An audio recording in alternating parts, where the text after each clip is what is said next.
Bonjour et bienvenue à ce webinaire de l'équipe RMS sur la collaboration et la recherche. Les collaborations sont au centre de ce que nous faisons au CRFS et même au niveau du nom, donc nous sommes maintenant le Global Collaboration for Resilient Food Systems, tandis que nous étions le Collaborative Crop Research Program. Donc même au niveau du nom, on voit que c'est là, droit devant, on peut pas l'oublier.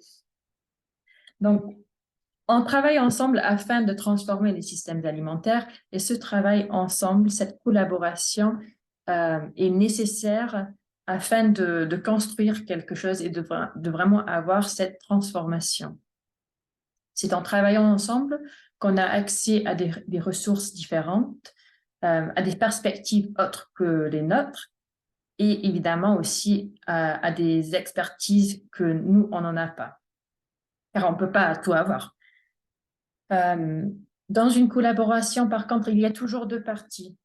Donc, nous, on peut évidemment beaucoup profiter d'une collaboration, mais une bonne collaboration est équilibrée entre les deux parties.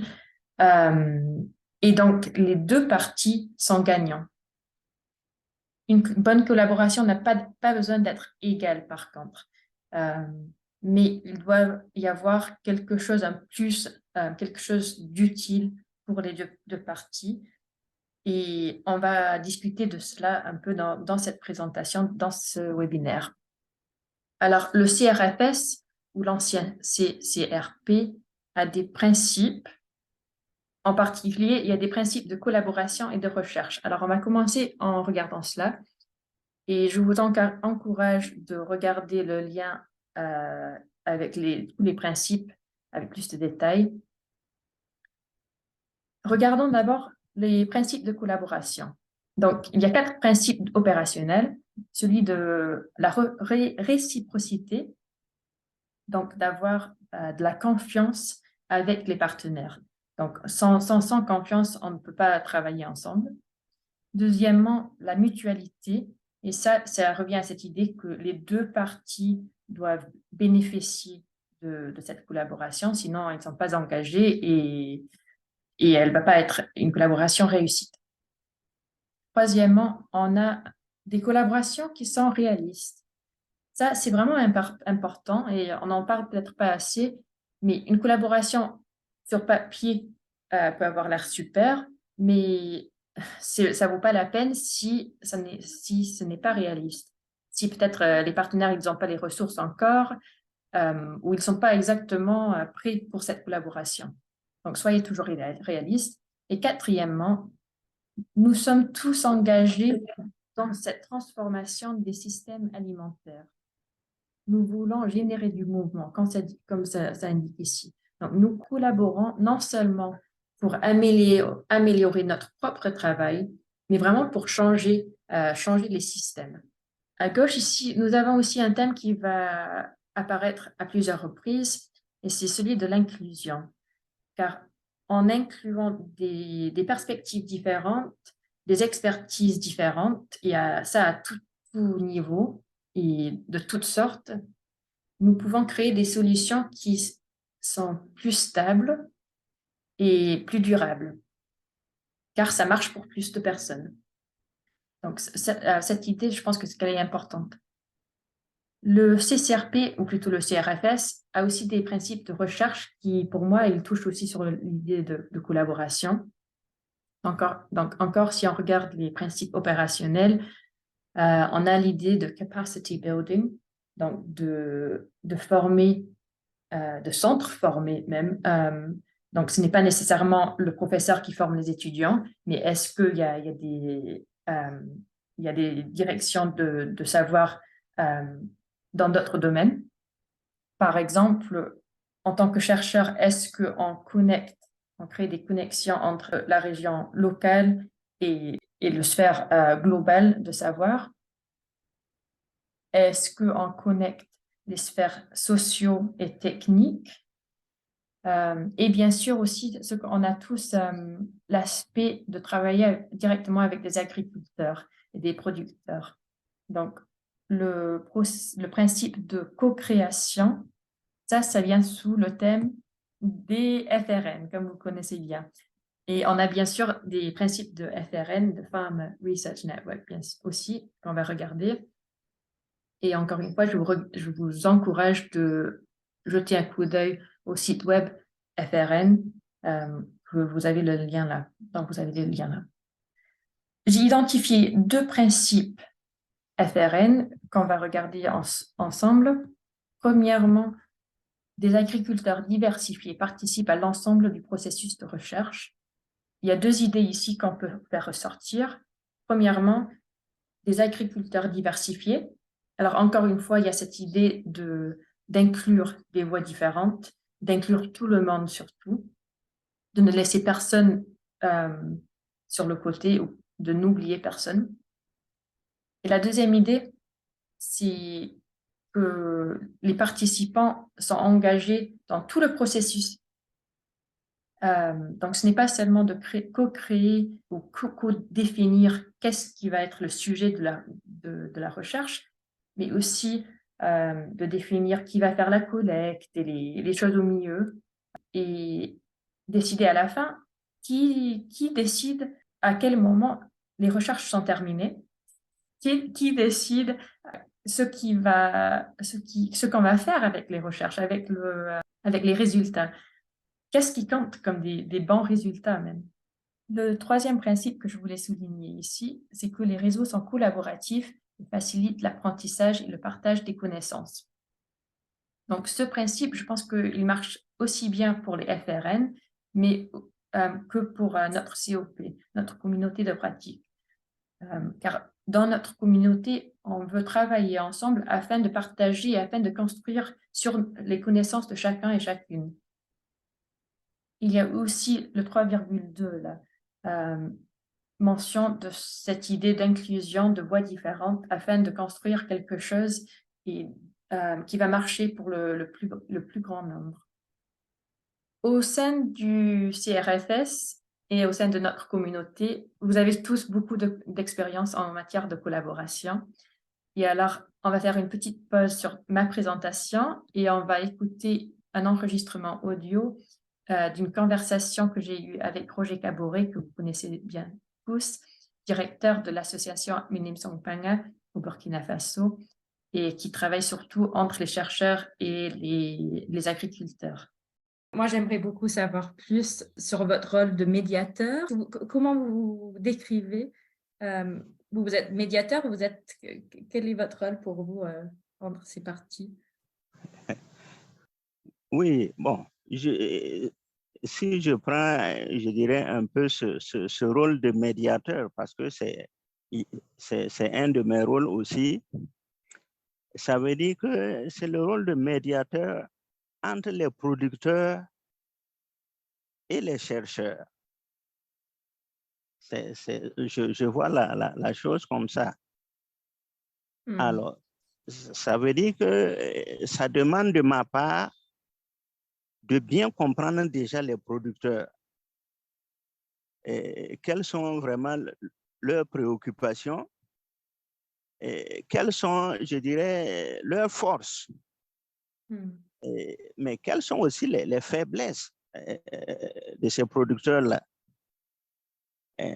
Parce qu'on voit les producteurs, oui, c'est des individus qui sont dans les villages, qui appartiennent, qui sont plus ou moins déjà organisés, qui appartiennent peut-être à des coopératives.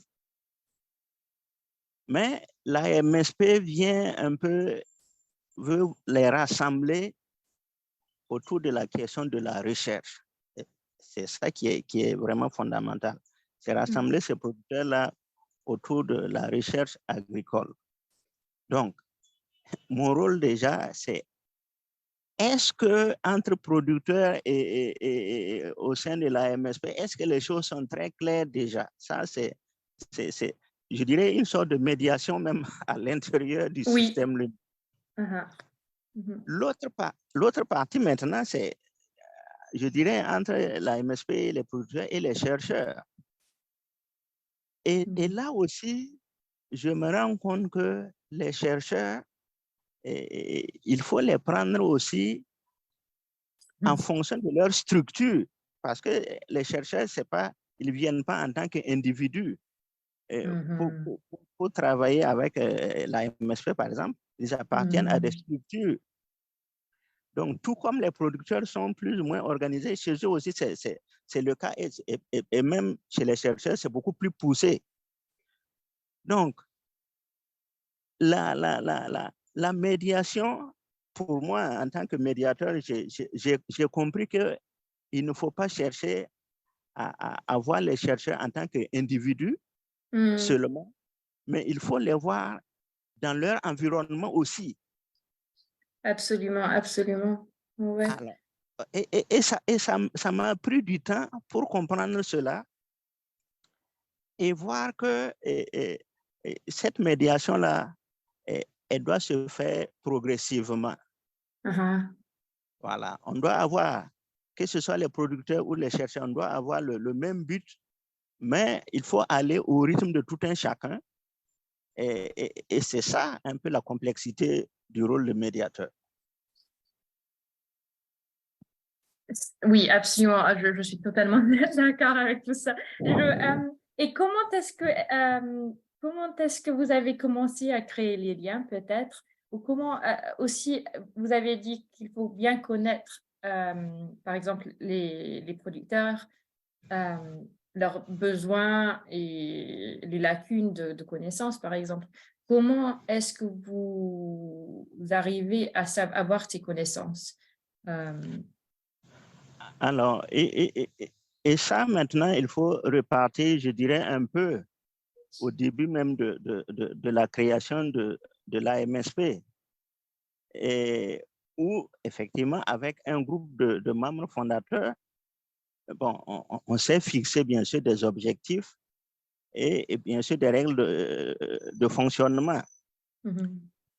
Donc, ça veut dire que on a appris aussi à déterminer déjà entre nous nos besoins pour dire, bon, même si ça n'a pas été aussi simple, mais grosso modo, on a réussi à dire, bon, voilà, nous, en tant que membres de AMSP, si nous devons faire la recherche, nous avons par exemple commencé des besoins, je dirais, autour des questions des techniques de conservation des eaux et des sols, parce que nous sommes dans des systèmes dégradés. Donc, on voulait vraiment récupérer, valoriser nos terres. Rapidement, les gens ont dit, oui, mais on veut des revenus aussi. On ne peut pas, sans revenu, le paysan, il n'est rien. Donc, on a dû aussi voir dans quelle mesure on pouvait faire des cultures qui allaient rapporter. Donc, par exemple, les semences. Et c'est avec ces idées-là que nous avons bien sûr échangé avec les chercheurs, à la fois sur la question des semences, mais aussi sur la question, je dirais, des techniques agricoles de manière générale. Oui, donc vous arrivez non seulement d'identifier les besoins et les choses comme ça, mais ensuite de faire passer le message ou de traduire le message pour… Le message et d'avoir maintenant les chercheurs qu'il nous faut. Donc, avec la fondation, rapidement, pour la question des semences, nous avons eu les sélectionneurs. Par exemple, on a commencé avec le sorgho. On a commencé, voilà, on a commencé avec le sorgho. Après, c'était le niébé. Et voilà. Et après, on a avancé. C'est l'arachide, c'est le mil. Bon, c'est progressivement. Alors, du côté de l'agronomie générale aussi, bon, il y avait les agronomes, ainsi de suite. Donc, c'est petit à petit, au fur et à mesure que les chercheurs venaient,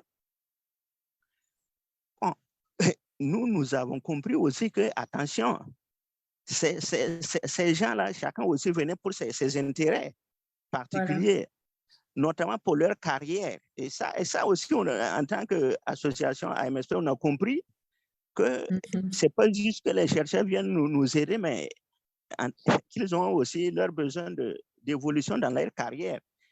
Et quand nous avons compris ça, bon, on a travaillé dans l'intérêt des deux groupes. à la fois médiation pour que les producteurs acceptent et faire de la recherche, comprendre ce que c'est que la recherche. Ce n'est pas juste de l'investissement, c'est d'abord des idées qu'il faut développer. Et il a fallu travailler jusqu'à aujourd'hui, on est toujours là-dessus. Et comprendre aussi ce que c'est que la valeur de la publication scientifique pour le chercheur. Voilà. Et derrière ça, nous avons compris l'enjeu aussi des données pour les chercheurs. Et on a compris que, par exemple, certains chercheurs voulaient des données pour eux seulement. Partager les données, c'était un problème pour eux. Et nous avons dit, mais les chercheurs, c'est des chercheurs, nous sommes des paysans, bon, on s'entend un peu mieux. Pourquoi les chercheurs ne veulent pas s'entendre entre eux, par exemple, pour partager les données entre eux, pour faire des copublications? Parce que tout ça, on a appris. C'est parce qu'on était ensemble qu'on a appris ces notions de copublication, ces notions, voilà. Et qu'il fallait même faire des médiations même entre les chercheurs. On a un peu, personnellement, j'ai joué ce rôle pour que des chercheurs puissent se rapprocher entre eux. Parce que ce n'était pas évident. Chacun voulait faire son travail de son côté. Oui. Au fur et à mesure qu'on a développé l'idée de synergie, parce que cette question de synergie est venue progressivement aussi, on a dit, mais la synergie, c'est avant tout la médiation. Donc, la médiation, ce n'était plus seulement pour moi-même en tant que responsable de AMSP, mais j'ai dû trouver aussi des chercheurs médiateurs pour demander à ces chercheurs mais de m'aider à faire la médiation entre les chercheurs eux-mêmes. Parce que s'il n'y a pas cette médiation, ben, tout le monde va crouler. Parce que voilà, on travaille avec les mêmes paysans, la même structure. Et il faut que quelque part, on puisse s'entendre autour, je dirais, des objectifs et de la manière de collecter les données, de la manière de gérer les données. D'où, bien sûr, tous les débats qu'on a jusqu'à présent sur cette question de données.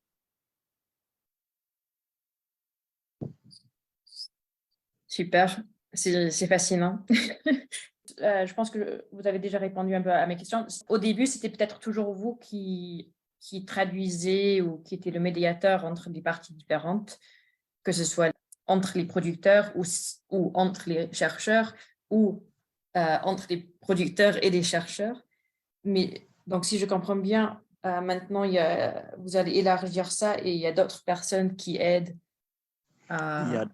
Oui, il y a d'autres personnes parce que la médiation, ben, quand le cercle grandit, qu'il y a beaucoup d'acteurs, on ne peut plus être seul. Il faut partager le rôle de médiation mais trouver aussi, parce que moi, j'ai dû trouver des chercheurs pour m'aider dans la médiation. Et déjà, au sein même des projets, des chercheurs qui avaient de l'expérience, par exemple sur l'approche FRN, parce que c'est ça. Donc, il y a aussi les chercheurs nationaux du Burkina avec des chercheurs qui ne sont pas du Burkina. Donc, un peu rapprocher les gens autour entre eux. En tant qu'organisation paysanne, pour nous, plus ou moins, l'équipe RMS, c'est pas seulement un appui scientifique que nous attendons de l'équipe RMS, mais aussi c'est cette manière aussi d'être médiateur de AMSP avec la grande communauté des chercheurs et des projets, parce qu'il y a une diversité de projets aussi. Et quelquefois, les choses nous échappent. Quelquefois, les choses nous échappent. Même si au sein de AMSP, nous avons élargi la base aussi des médiateurs. Ce n'est plus seulement moi. Constatez que dans les échanges, Benjamin, voilà, petit à petit, commence à intervenir. Quand on est sur le terrain, pendant les ateliers, ben, les producteurs, disons, les agents de la MSP, ils interviennent aussi en tant que médiateurs parce qu'eux, ils sont plus en contact avec les paysans que par exemple, moi. avec, bien sûr, les différentes activités. Je suis de moins en moins en contact avec les paysans. Donc, ce rôle de médiateur aussi est partagé avec les animateurs. Voilà. Et c'est assez complexe. Super. Un autre côté de ma question, c'est aussi de savoir si est-ce que le rôle de médiateur ou d'interprète, comme je ne sais pas comment le dire, est-ce que ça change une fois qu'on commence une relation avec, ou une collaboration avec un chercheur ou avec un groupe de producteurs? Est-ce que ce rôle de médiateur, est-ce qu'il évolue, est-ce qu'il change, même avec la même communauté? Oui, j'ai constaté que ça a changé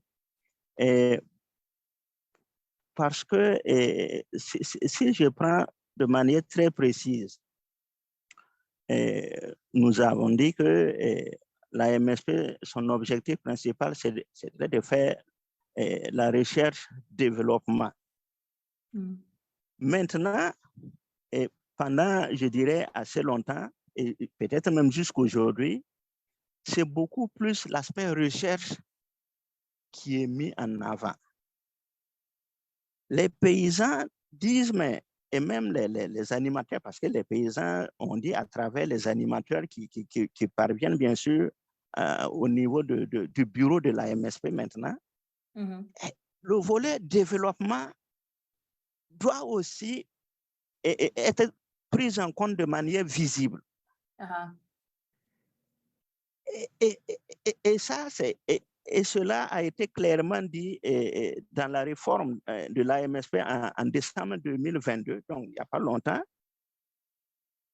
que cette question de recherche et développement ne doit pas se limiter à l'aspect recherche.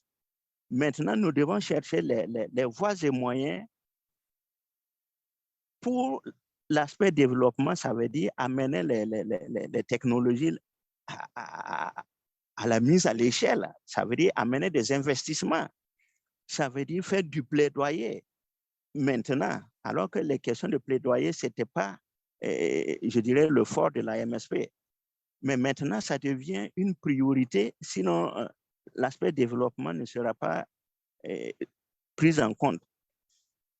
Et maintenant, je dirais, ce rôle de médiateur qui n'est plus seulement moi en tant que président, ça devient le rôle de médiateur du bureau de la MSP en général. Nous devons le développer dans les années à venir avec les chercheurs.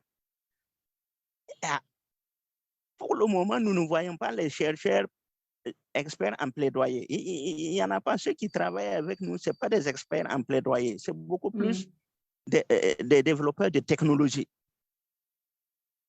Et ces experts en plaidoyer, ces experts qui peuvent amener le financement, eh bien, nous devons d'une manière ou d'une autre travailler à les avoir, sans quoi on est coincé. Absolument. Donc, oui, donc les besoins des gens avec qui vous collaborez, ils changent aussi. Il change. Et il faut mince le mot. Actualiser, Oui, voilà, voilà. s'adapter. Réagir à cela et s'adapter. Et ça, c'est du travail aussi de médiation, comprendre les besoins des gens au bon moment. Et identifier le bon moment, absolument. Fascinant. Est-ce qu'il y a d'autres grands challenges ou est-ce qu'il y a d'autres choses que vous voulez ajouter, Roger? Oui, et la dernière fois, nous avons eu une réunion sur la synergie parce que c'est un aspect fondamental. Je comprends aussi maintenant pourquoi la Fondation, par exemple, insiste là-dessus. Et il y a un des chercheurs qui était à la réunion qui a dit sa perception de la synergie. Et cette perception-là, c'est ça doit se concrétiser à travers le partage des résultats entre les projets. Deuxièmement, il a dit, mais cette synergie doit aussi se concrétiser à travers le partage des compétences entre les chercheurs.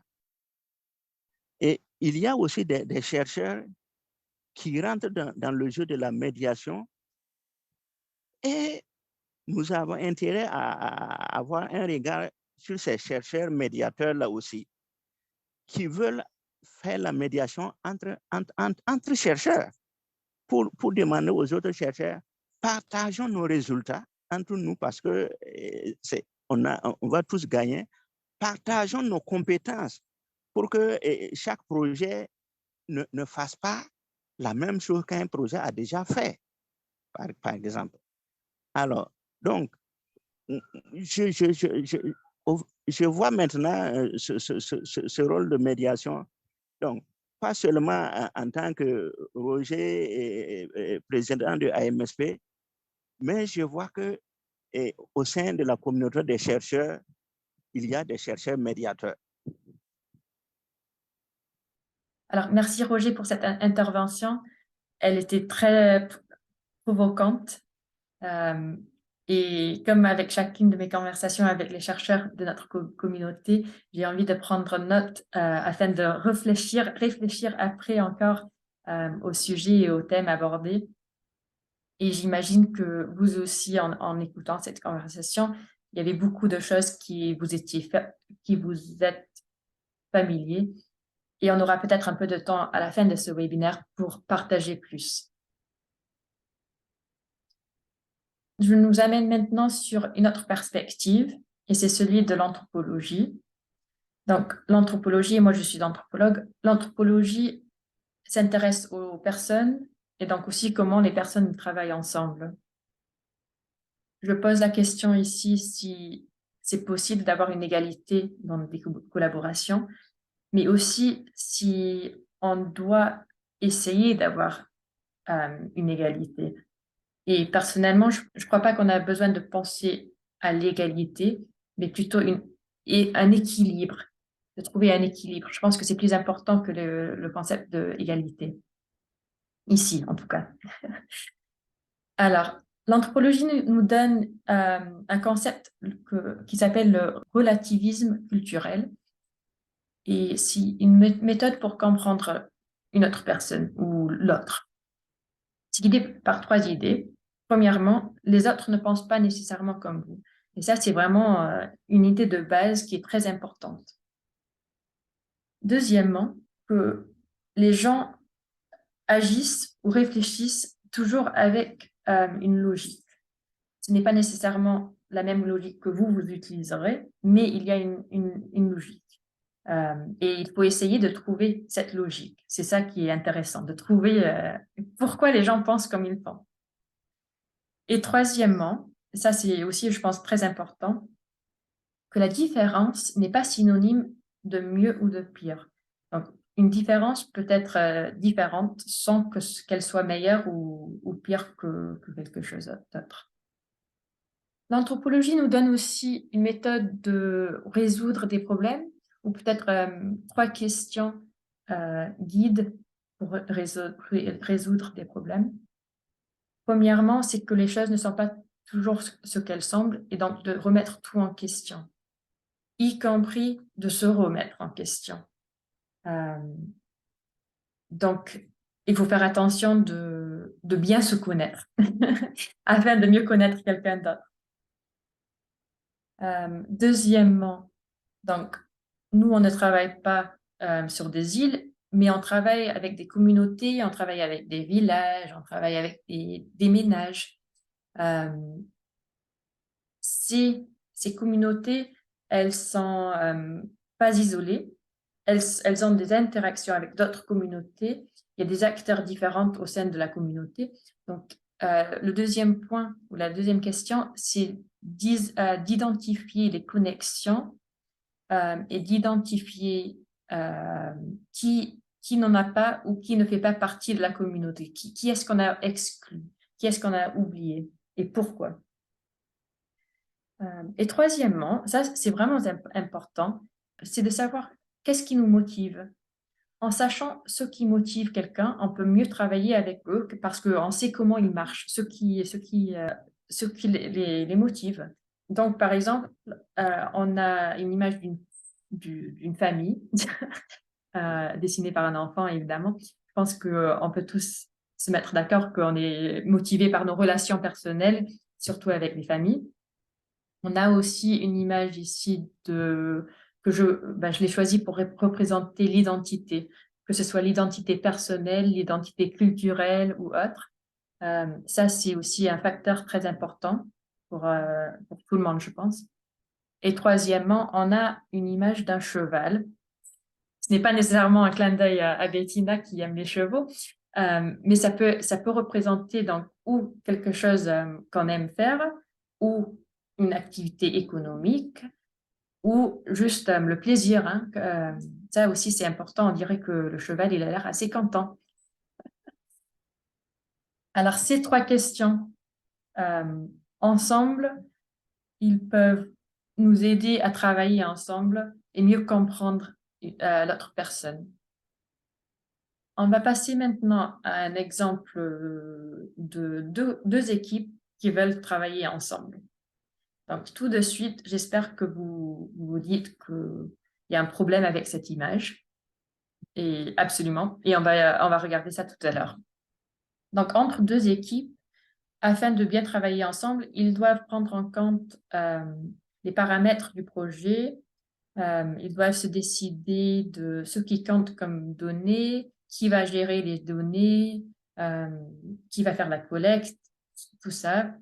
De même, sur le sujet des connaissances, qui détient les connaissances, qui est propriétaire même des connaissances, qui est propriétaire des résultats du projet et est-ce que les deux équipes profitent du projet et est-ce qu'ils profitent de la même manière.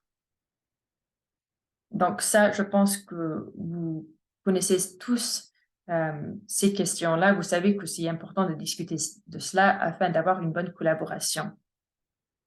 Mais comme j'ai dit, l'image était fausse. Normalement, on ne travaille pas avec des équipes, mais avec des organisations et des structures. Et il y a des types différents d'organisations et de structures. Certaines sont des ensembles cohérents, comme peut-être le ministère, un ministère, et d'autres comme les universitaires ou les agriculteurs sont plutôt des ensembles d'individus. Donc, chaque relation qu'on a avec un membre de la communauté va être totalement différent et va présenter des challenges et des opportunités différentes. Tandis qu'avec une organisation plus structurée, il y a plus un ensemble et il y a plus de symbiose dans les façons de penser. Donc, si on veut collaborer avec une entreprise ou avec une organisation, il faut réfléchir à quel est le genre, quel est le type de structure avec qui on veut collaborer afin de mieux comprendre si on travaille avec un individu ou si on travaille avec vraiment une structure. Je veux aussi creuser cette idée de collaboration un peu plus avec les deux questions là sur l'écran, car nous voulons non seulement travailler ensemble afin d'améliorer ce que nous on fait, mais on veut transformer les systèmes. Et ce n'est pas seulement transformer la production de culture, c'est aussi transformer les structures sociaux et la façon que les entreprises ont des relations avec nous autres, des choses comme ça. Donc, est-ce qu'il y a des manières de collaborer qui peuvent rassembler plutôt que créer des divisions? Est-ce qu'il y a des manières de collaborer qui réussissent à transformer les structures de pouvoir plutôt que de les recréer? Personnellement, je n'ai pas nécessairement des réponses à ces questions-là. Si vous en avez, n'hésitez pas à les partager. je crois que c'est quelque chose où il faut plutôt juste réfléchir à ça, et surtout quand on entre dans une nouvelle collaboration ou même avec une collaboration existante, continuer à penser, ben, qu'est-ce qu'on est en train de faire? Quelles relations sociales est-ce qu'on crée et quelles sont les dynamiques là-dedans?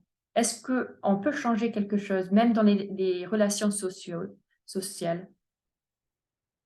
Et la dernière partie de ce webinaire, alors, ben, de ma présentation, c'est d'utiliser une métaphore de pan pour ces collaborations. Donc, moi, j'aime beaucoup les pans. Et ici, on a une image devant nous d'un pan vivant en Inde. C'est une communauté qui tresse avec les arbres. Et donc, l'arbre grandit et crée le pan en même temps.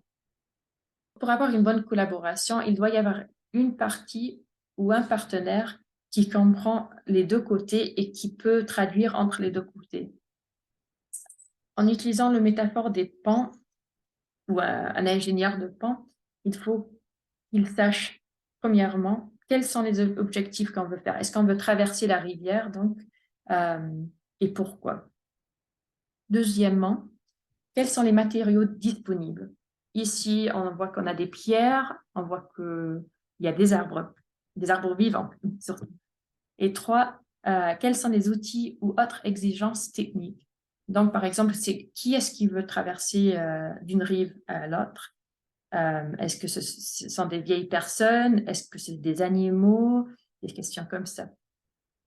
En ayant ces informations-là, une personne ou un des partenaires peut réussir à traduire ou à décider ou à créer ce pont entre les deux organisations. Cette action de traduction, c'est un peu le relativisme culturel dont on parlait tout à l'heure.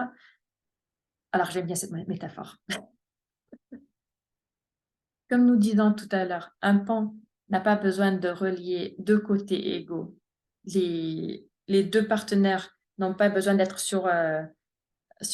au même niveau, du moment qu'on trouve un équilibre et que les deux parties trouvent quelque chose d'utile à la collaboration. Alors, j'aime bien cette image d'un pont en Norvège où on voit bien qu'il y a des marches, même parce que ça monte tellement. Mais on voit aussi qu'il y a plusieurs points d'appui. Donc, ça marche souvent très bien, une collaboration, ou c'est plus durable s'il y a plusieurs points d'attache et ce n'est pas juste une relation entre deux personnes, deux individus. Si on arrive à créer une collaboration entre deux structures, ça peut être très utile. Donc, je pense que là, c'était un bon moment pour conclure ma présentation. J'aimerais qu'on utilise le temps restant à partager sur nos challenges et les réussites qu'on a eues en matière de collaboration. Peut-être qu'en partageant cela, on peut apprendre l'un de l'autre et donc de mieux construire notre réseau et de le consolider. Merci.